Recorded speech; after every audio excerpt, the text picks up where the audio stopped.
Il est bien connu que souvent ce que nous voyons peut nous tromper. Pour faire court, cette vidéo a été enregistrée en avril 2021.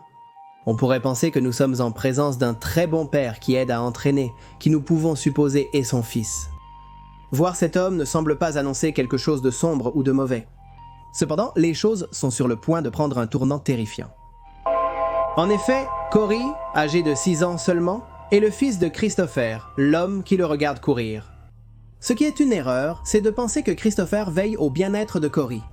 Comme on peut le voir, à un moment, Christopher augmente la vitesse du tapis sur lequel l'autre s'entraîne. Il n'est pas nécessaire d'en savoir beaucoup sur la préparation physique pour se rendre compte immédiatement que le garçon ne peut pas suivre le rythme que son père lui suggère. Cependant, Christopher accélère la machine à plusieurs reprises jusqu'à ce que Corey n'en puisse plus et tombe. Et ce n'est que le début de son calvaire, mais ne nous précipitons pas. Pourquoi Christopher a-t-il été condamné à 25 ans? Que s'est-il passé avec Corey? Quelles autres choses terribles ce cas a-t-il révélé? Pour répondre à ces questions, regardez le reste de la vidéo et découvrez comment tout s'est terminé. Rejoignez-moi pour découvrir le sombre cas de Corey Michiolo, le garçon assassiné par son père.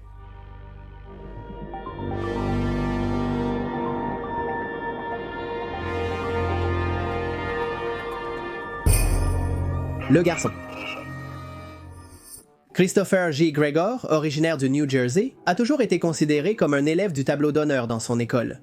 Christopher n'avait pas seulement de bonnes notes, mais il s'était également forgé une très bonne réputation en tant que défenseur de l'équipe de football américain. Christopher se concentrait avec ténacité sur tout ce qu'il passionnait, il n'est donc pas difficile d'imaginer ses étagères remplies de trophées et de médailles. Pour ne pas aller plus loin, en 2009, l'équipe dont il faisait partie a même disputé le championnat d'État.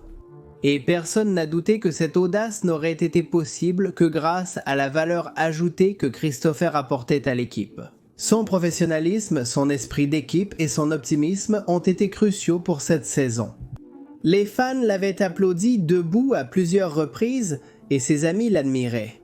Sa figure a tellement grimpé ces années-là qu'il a été choisi pour faire partie du programme Heroes and Cool Kids, une initiative qui récompensait tous les adolescents considérés comme des modèles positifs pour ceux qui traversaient le lycée. Ainsi, beaucoup de garçons et de filles un peu plus jeunes que lui ont vu Christopher visiter leurs écoles. Dans des salles toujours pleines de monde et sans que sa voix ne tremble, Christopher les invitait à devenir la meilleure version d'eux-mêmes, tout en se montrant compréhensif face aux problèmes de stress que peuvent entraîner certaines étapes éducatives. D'une manière ou d'une autre, le message était toujours le même. Il fallait être en mouvement, lutter pour les rêves que nous voulons réaliser, avoir espoir en l'avenir et croire que Dieu est là. Les professeurs l'embrassaient fièrement et avec des larmes aux yeux. Nombreux disaient que Christopher était la personne la plus gentille qu'ils aient connue. Personne n'attendait de lui autre chose qu'une vie remplie de succès. Beaucoup étaient sûrs qu'il ne tarderait pas à le voir dans les actualités, recevant des distinctions et se consacrant. Il avait raison, Christopher ferait les gros titres, non pas comme un héros, mais comme un véritable monstre.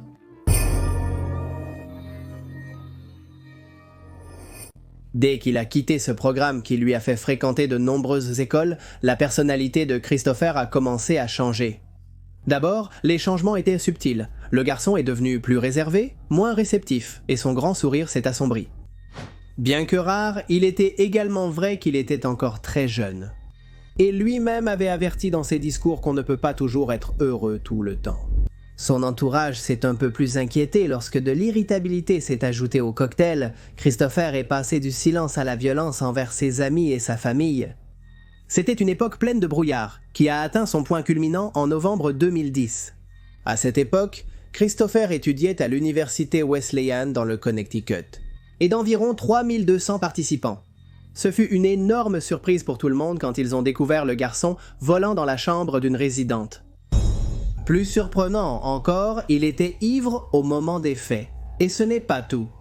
En essayant d'échapper aux autorités, Christopher avait gravement blessé 2 autres garçons qui avaient essayé de l'arrêter.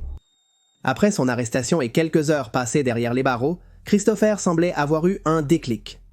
Il semblait profondément confus et a promis qu'il allait se concentrer, qu'il avait traversé une mauvaise passe, pleine de mauvaises décisions. Il a souligné qu'il était prêt à redevenir celui qu'il avait été et qu'il l'a été pendant longtemps. Christopher a obtenu son diplôme de psychologue à l'Université de l'Arizona, révélant son esprit curieux. Des années plus tard, il a décroché une maîtrise en enseignement secondaire à l'école d'éducation de l'Université Johns Hopkins. Entre-temps, il a exercé divers métiers. Il a été conseiller d'urgence pour ceux qui se sentaient en crise, agent immobilier, professeur de mathématiques et partenaire investisseur dans plus d'un projet. Celui qui examinait son curriculum vitae pouvait voir que le jeune homme était redevenu celui que tout le monde admirait. Mais la vérité, c'est que sa vie privée était secouée par différents incidents qui mettaient d'autres choses en évidence. Entre août 2017 et avril 2018, Christopher a accumulé une demi-douzaine de charges pénales. Les motifs sont l'agression, le vol et la dégradation de biens. Apparemment, il y avait quelque chose en lui qu'il ne pouvait pas exorciser, une obscurité qui refusait de partir. Dans cet équilibre fragile, ils passaient leurs jours jusqu'à ce qu'à un certain moment en 2020, Christopher reçoit l'appel d'une fille nommée Brianna. Ils avaient été ensemble il y a un moment, elle lui a dit qu'elle devait lui dire quelque chose. Il a ainsi découvert que son aventure passée avait mené à la naissance d'un enfant. Christopher était stupéfait par la nouvelle, mais a également affirmé qu'il voulait assumer son rôle de père, ce qui était approprié. Ses proches ont convenu que Christopher était prêt à être un bon parent. Ils ignoraient combien il se trompait, et notre histoire boucle ainsi la boucle. Le soupçon d'une mère. Comme il en ressortirait, puis les signes que tout n'allait pas parfaitement. Ils sont apparus dès la première visite de l'enfant, Cory, à Christopher. Après ces visites, Cory rentrait souvent chez sa mère, affligée et effrayée. La femme a pensé qu'il pourrait s'agir du fait qu'il n'était pas habitué à passer du temps avec son père. Cependant, les preuves que d'autres choses se passaient ne se sont pas fait attendre. Quand Cory est revenu avec une lèvre fendue, Brianna a réprimandé Christopher. L'homme lui a dit que tout était dû à un accident. D'après ce qu'il lui a dit au téléphone, il jouait au football et il avait accidentellement frappé l'enfant d'un coup de pied. L'excuse aurait pu sembler plausible. Mais quand Cory a continué à arriver blessé, montrant des ecchymoses et des égratignures, Brianna a décidé que la meilleure chose à faire était de tout signaler à la division de la protection et de la permanence de l'enfance du New Jersey. Dans ses déclarations à l'assistante sociale, la femme a été catégorique. Elle a dit qu'elle craignait que son fils puisse mourir. Tout le monde a trouvé cela un peu exagéré. On lui a dit que le procès-verbal resterait comme antécédent, mais qu'il ne pouvait rien faire si le père demandait à le voir. On lui a dit de se calmer, que parfois on voit des choses qui n'existent pas. Brianna a voulu croire en ces mots. En fait, elle les a répétés jusqu'à ce qu'elle y croie. Quand Christopher est revenu chez lui, elle a embrassé son fils sur le front pour lui dire au revoir. Malgré les efforts de la femme pour ne pas alimenter sa paranoïa, de nouvelles attitudes de Cory ont conduit à ce qu'il se tourne à nouveau vers les autorités et a déposé une plainte dans laquelle elle demandait la garde totale de son fils. Si c'était le seul moyen d'éloigner Christopher de Cory, était-elle prête à le faire? A-t-elle été critiquée pour avoir essayé? On lui a demandé pourquoi elle avait cherché le père du petit en premier lieu, on lui a dit qu'elle ne pouvait pas faire ces choses de manière impulsive. Les arguments s'échangent, la demande est rejetée. C'était le 1er avril 2021. Le lendemain, tout prendrait un tournant terrifiant. Le 2 avril, Christopher J. Gregor a décidé de soumettre son fils à une brutale épreuve de résistance. Il l'a forcé à courir sur un tapis roulant, à une vitesse croissante. Il n'a pas eu pitié de ses larmes, et encore moins quand l'autre est tombé avec les jambes tremblantes. Au contraire, il l'a relevé, l'a remis sur le tapis et l'a même mordu à la tête. Totalement possédé par une sorte de fureur incompréhensible, il a augmenté la vitesse du tapis, a crié. Il a dit à son fils de 6 ans qu'il était gros, qu'il se comportait comme un perdant. Tout cela a été capturé dans cette vidéo. Les images arriveraient entre les mains d'un juge quelques mois plus tard, révélant une séquence qui horrifierait tout le monde dans la salle. Après l'incident au gymnase, Christopher est rentré avec son fils. L'enfant, extrêmement fatigué, s'est couché pour une sieste. Il tremblait encore et avait perdu la couleur de son visage. Il pensait que s'il dormait, cette sensation disparaîtrait, mais ce ne fut pas le cas. Quand il est sorti du lit quelques heures plus tard, il était encore plus étourdi et traînait les mots en parlant. Il souffrait également de nausées et de désorientation par intermittence. Son père l'a rapidement conduit à l'hôpital, où Cory a été pris en charge en urgence, sans connaître le diagnostic. Mais pressentant que les choses n'allaient pas bien du tout, Christopher a quitté l'établissement à 4h51 de l'après-midi pour ne plus jamais revenir. Il n'a également pas saisi les appels affolés de Brianna qui s'inquiétait du déroulement de la situation. La femme avait été envahie par un horrible pressentiment. 9 minutes plus tard, le plus jeune est décédé. L'autopsie a révélé de graves blessures, hématomes intenses, contusions cardiaques et hépatiques, inflammation aiguë et septicémie.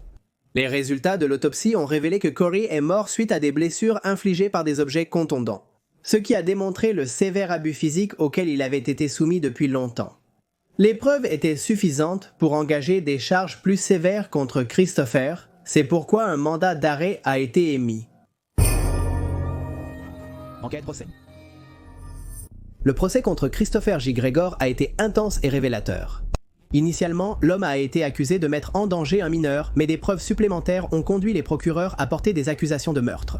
Pendant le procès de 6 semaines, le jury a été témoin des images choquantes de l'abus dans la salle de gym, et a entendu des témoignages d'experts médicaux qui ont discuté des causes de la mort de Corey. Il a également été découvert que l'accusé avait supprimé de son téléphone portable 3446 messages textes entre lui et Brianna. Mais pas seulement ça, il avait également voulu effacer les preuves de ses sinistres recherches sur le web. Quelques jours avant que son fils ne perde la vie, Christopher avait googlé la question suivante. Les marques sur la peau peuvent-elles se transformer en ecchymose? Ensuite, 1 heure après la mort de Corey, il avait posé les questions suivantes.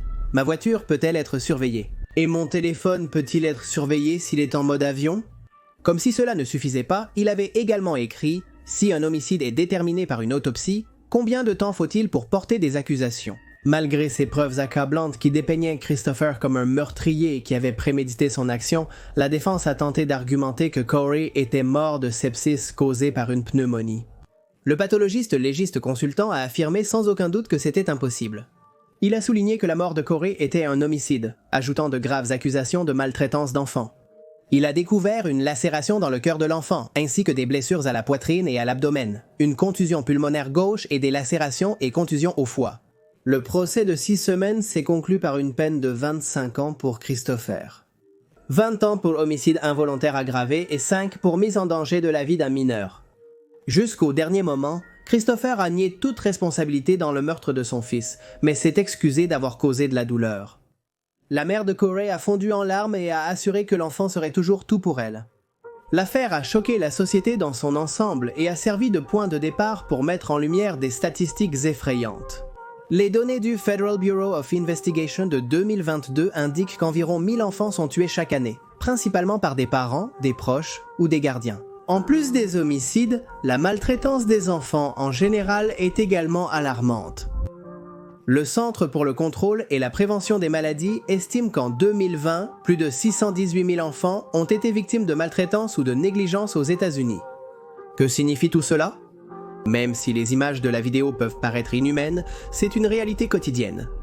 Il convient également de préciser que la négligence ne se produit pas seulement dans les foyers, mais aussi dans les institutions, qui, au lieu d'encourager la confiance des dénonciateurs, semblent souvent obstinés à décourager ces dénonciations.